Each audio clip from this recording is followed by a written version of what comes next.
सैनिक भाइयों नमस्कार। आज हम लोग जो अपना कपिल भाई बहुत दुख से जो बता रहे हैं क्या बोलने से जो जंतर मंतर पर कोई भी नहीं आ रहे अपना फौजी भाई किसी भी थोड़ा समय मिले जंतर मंतर चले जाना। अभी हम सुनेंगे हम अपना भाई का स्पीच। सैनिक भाई नमस्कार। आज विजयदशमी है, दशहरा है और आप हमारे को बड़ी खुशी है कि आप टीवी और बीवी के साथ में दशहरा मना रहे हो। पर आज पूरे दिन में मतलब 30 सेकंड भी आप लोगों ने सोचा है कि आपके टीवी और आपके लिए और आपके बच्चों के लिए, आपकी बीवी के लिए पूर्व सैनिक पिछले 9 महीने से जंतर मंतर के ऊपर आपके अधिकारों के लिए संघर्ष कर रहे हैं, अपने टीवी और बीवी और अपने बच्चों को छोड़ के। किसको छोड़ के? टीवी, बीवी और बच्चों को छोड़ के। बहुत सारी वीडियो आती होंगी। मैं वैसे आज दिल से बात करने के लिए आया हूं आप लोगों से, दिल से, कि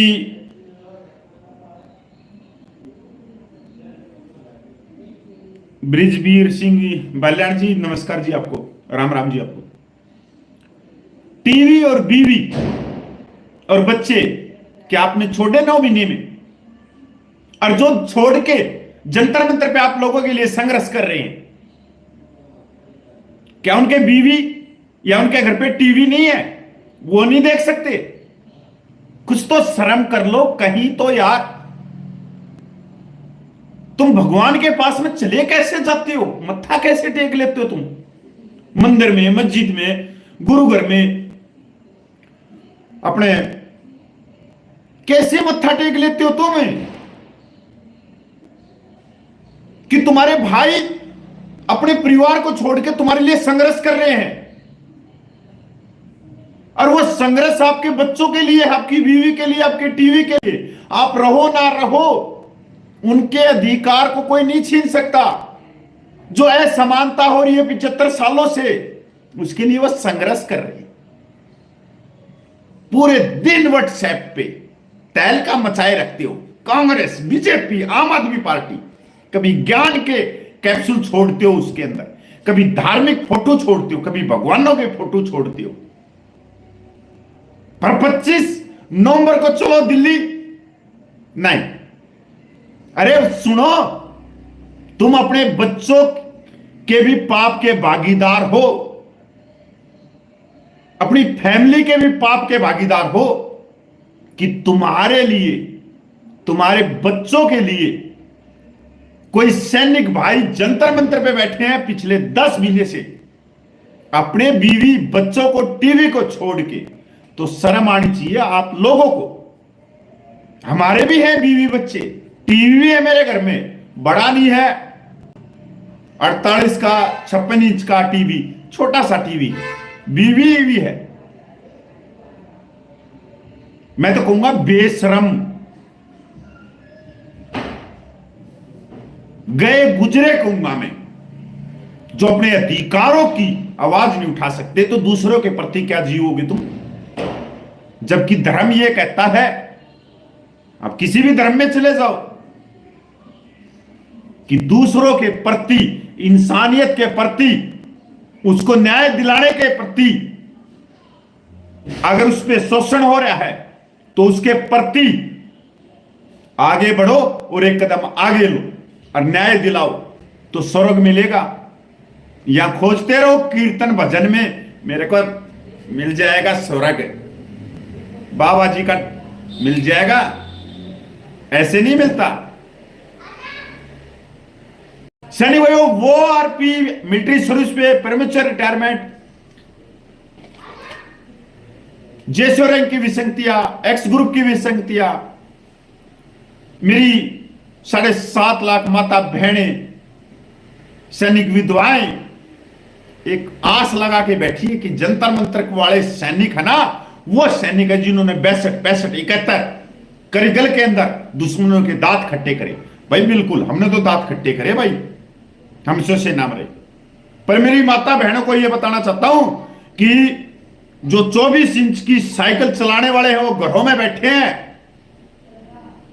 आपके आस पड़ोस में बैठे हैं और आपके घर में बैठे हैं। हो सकता है कि वो आपके भाई हो सकता है आपके ताऊ दादा बाप हो सकता है कि आपके वो पति हो, पर उनको कोई फर्क नहीं पड़ता। पूरे दिन ताश खेलते, उसको मिलेगा तो मेरे को मिलेगा, उसको मिलेगा तो मेरे को मिलेगा।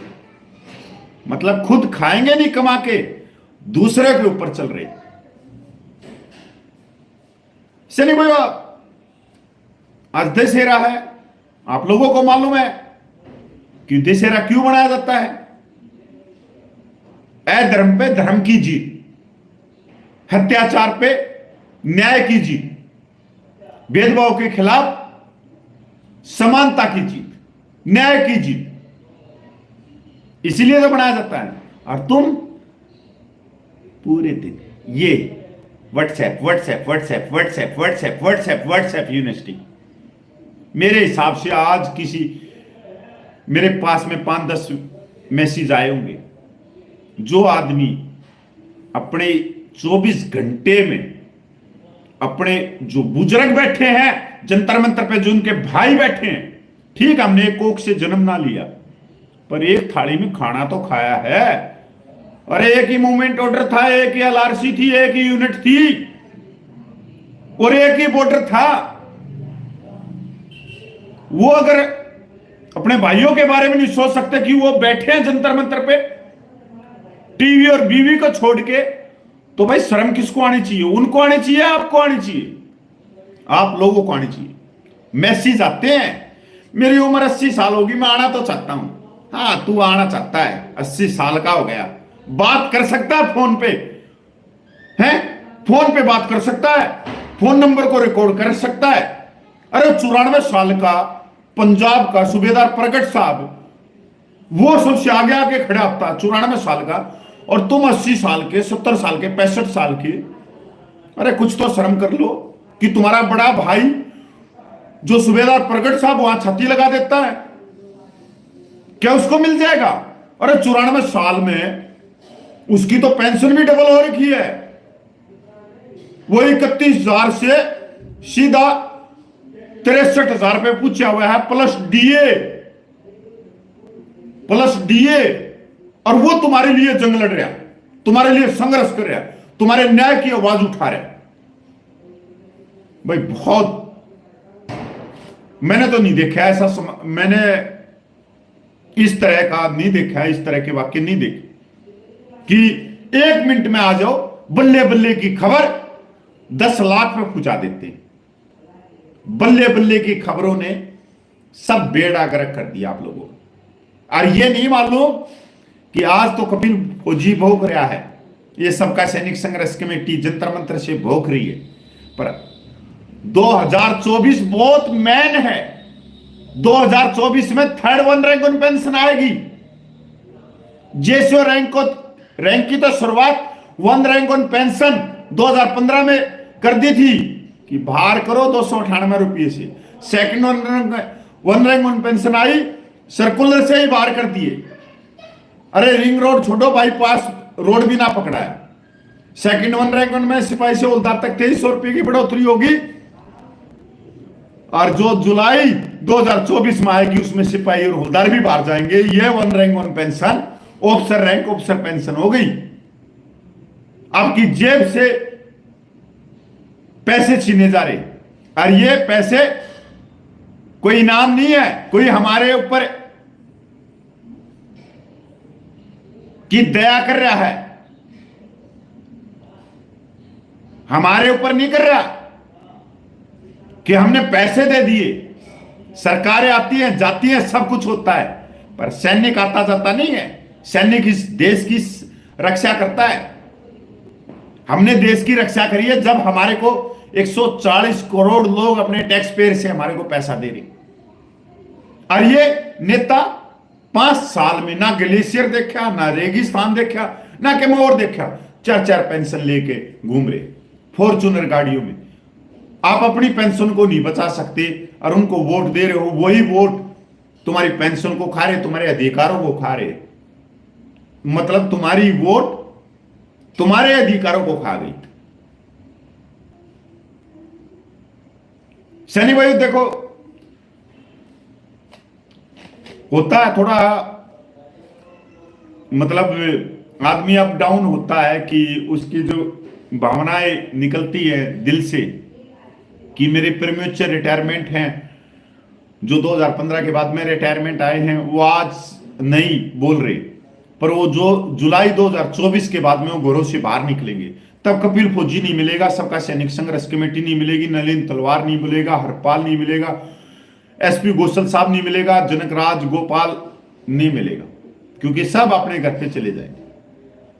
कोई भी संघर्ष में ये देखते कि यार उस समय हमने इतनी बड़ी एक संघर्ष किया, जो इतिहास में जिसका नाम है कि आजादी से पहले आजादी के बाद में भी इतना कोई लंबा संघर्ष चला है, तो वो किसान आंदोलन 13 महीने और 10वें महीने में जवानों का आंदोलन प्रवेश करे। अगर आप लोगों ने उसके अंदर 10 मिनट भी हाजिरी नहीं लगाई तो इतिहास के अंदर इसकी बुक भी छपेगी, नहीं छपेगी तो हम छपवाएंगे, पर आप लोगों का नाम नहीं मिलेगा। आपकी आने वाली पीढ़ियां उस बुक को देखेंगे कि यार जब वो संघर्ष कर रहे थे अपने जायज हकों के लिए, तो हमारे बाप दादा काका भाई बहन कोई भी है वो बांसुरी बजा रहे थे, घर में बैठ के ताश खेल रहे थे कि उनको मिलेगा तो मेरे को भी मिलेगा। आप बांसुरी बजाने वालों में शामिल होगे और हमने गर्व होगा कि हमारे बच्चे भी पढ़ेंगे, तो भाई उस इतिहास के पन्नों में क्या पता भाई दूसरी तीसरी चौथी पीढ़ी भी पढ़े कि हमारे परदादा थे भाई कपिल फौजी, उनका नाम है, उन्होंने संघर्ष कराया और इतना लंबा संघर्ष कराया, जबकि मैं इस संघर्ष में एक छोटा सा एक व्यक्ति आप लोगों तक जानकारी पहुंचाने का। तो आज मैं सिर्फ इतना कहना चाहता हूं कि भाई जो इस संघर्ष में नहीं शामिल हुआ 10 महीने में, आज भी आप लोगों के समय पास में समय, चाहे आप कलकत्ता में रहते हो, चाहे आप तमिलनाडु में रहते हो, चाहे आप जम्मू में रहते हो, चाहे आप राजस्थान में रहते हो, चाहे आप गुजरात में रहते हो, चाहे आप उड़ीसा में रहते हो, एक हाजिरी आप लगा दो, एक हाजिरी तो लगाओ यार 10 मिनट की, अपने लिए लगाओ, हमारे लिए नहीं लगानी, हमने कुछ नहीं चाहिए कि यहां से खड़े होके यहां पे चले जाओ तो वहां चले जाएंगे, मैं भी उनके नेतृत्व में हूं। तो सैनिक भाइयों आइए, अभी नहीं तो कभी नहीं, क्योंकि 2024 साल बहुत महत्वपूर्ण है। वन रैंक वन पेंशन का 3rd रिवीजन है और 8वां पे कमीशन है, जिसकी रिपोर्टें चालू हो जाएंगी। अलग अलग जो सेंट्रल गवर्नमेंट के कर्मचारी हैं उनके डिपार्टमेंट वो अपनी रिपोर्ट पेश करने लग जाएंगे 8वां पे कमीशन में, चाहे वो रेलवे के हो, चाहे वो दूसरी पुलिस विभाग के हो, बहुत सारे हैं, सेंट्रल गवर्नमेंट में भी बहुत सारे, वो अपनी रिपोर्टें पेश करने लग जाएंगे और उसके बाद में हमारे को पास में कोई चारा नहीं रहेगा। मैं फिर कहता हूं आप लोगों से हाथ जोड़ के कि इस वीडियो को ज्यादा से ज्यादा शेयर करना भाई। जय हिंद, वंदे मातरम। सैनिक भाइयों, कोई भी होने दो, अपना भाई लोग को किसी की भी समय मिलेगा तो जंतर मंतर पर जाना अच्छा है। अपना पूरा मांग के लिए अपना जो OROP2, OROP1 और PMR पूरा विसंगति के लेकर हम ये धरना कर रहे हैं, उसी के वजह से अपना भाई लोग किसी की भी कुछ ना कुछ समय, थोड़ा कुछ समय मिलने से भी जाने से अच्छा है। और हम लोग नेक्स्ट वीडियो में मिलेंगे। जय हिंद, जय भारत।